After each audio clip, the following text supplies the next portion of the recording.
Hello student.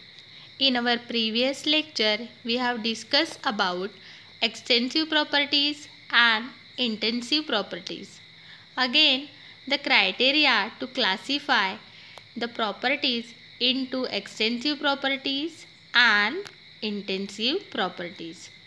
In our today's lecture, we will start with different way of expressing concentration of the solution such as molarity, molality, mole fraction and by percentage weight. Let us see the first term, that is molality, small m. Now, the molality, also called molar concentration, is a measure of the concentration of a solute in a solution in terms of amount of substance in a specified amount of a mass of a solvent. A commonly used unit for molality in a chemistry is mole per kg. A solution of concentration of 1 mole per kg is also sometimes denoted as 1 molar solution. In a simple way, we can say molality is number of moles of solute present in 1 kg of the solvent. Therefore, molality small m is equal to number of moles of solute divided by weight of solvent in kg. Therefore, m is equal to N2 divided by W1. Here W1 is always used for solvent molecule, where W2 is always for solute molecule. Now, how to calculate number of moles of solute? Therefore, N2 is equal to weight of solute divided by molecular weight of solute. Therefore, M is equal to W2 upon M2 into W1 in a kg. Let us see the next term, that is a molarity. It is denoted by symbol capital M. Molarity is defined as number of moles of solute dissolved in 1 liter of solution. By definition, molarity capital M is equal to number of moles of solute divided by weight of solvent in a liter. Therefore, capital M is equal to N2 divided by W1. N2 is equal to weight of solute upon molecular weight of solute. Therefore, capital M is equal to W2 upon M2 into W1 in a liter.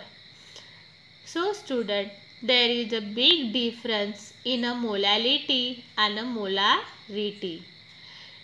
Molarity is denoted by capital M, whereas molality is denoted by small m. In a molality, weight of solvent is given in a kg, while molarity, weight of solvent is always in a liter.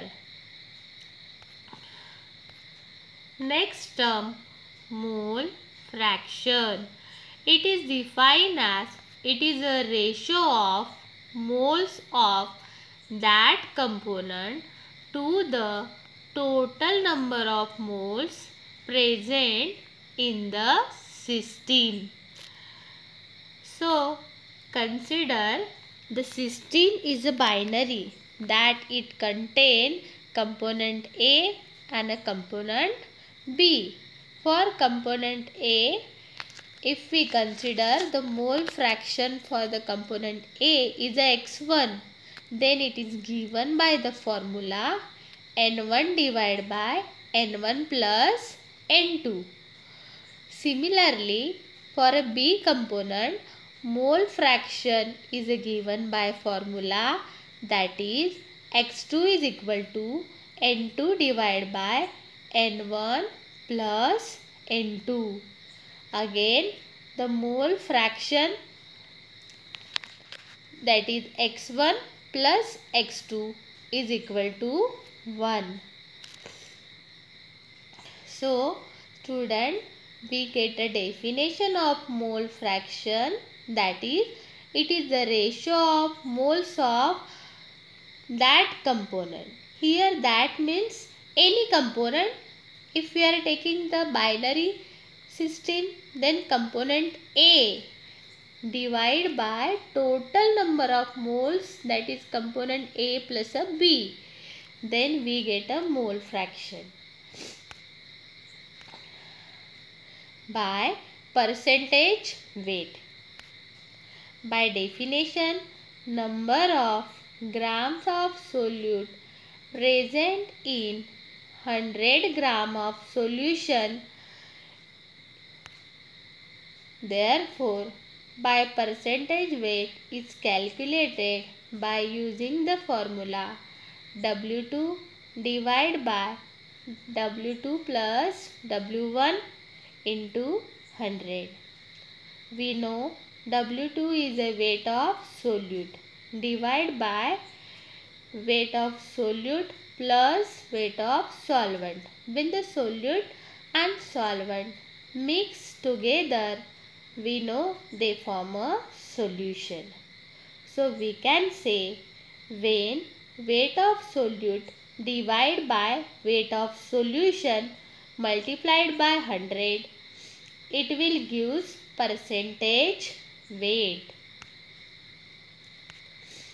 Next, colligative properties. The properties which depend upon number of solute particle in a solution, not on the size or nature of solute particle, are known as colligative properties. Example, relative lowering in a vapor pressure, elevation in a boiling point, depression in a freezing point, osmotic pressure. Before studying this colligative property, we have to first know what is a vapor pressure. To know about the vapor pressure, please try to understand this experiment.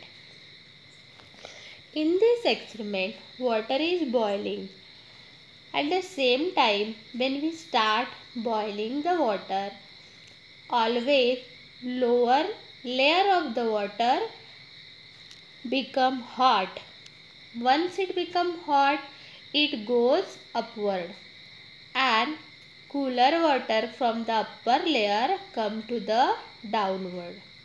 When all the water in the beaker become hot, now the boiling point come closer.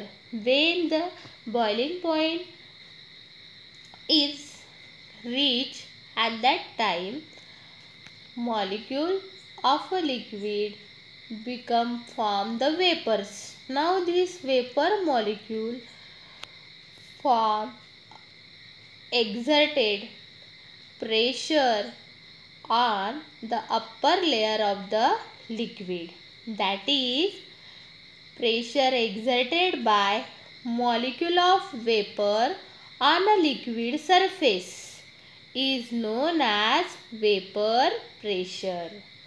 So student, try to understand pressure exerted by molecule of vapor on the liquid surface is called as vapor pressure. I hope you are getting what is the vapor pressure. As you have seen in your kitchen, when you are boiling water in a steel pot and it having the lid, when the vapor pressure is generated, sometime the water droplets and vapors are come outside. At the same time, the lid is also come in a air. For the some part it become heighter than the original. Thank you.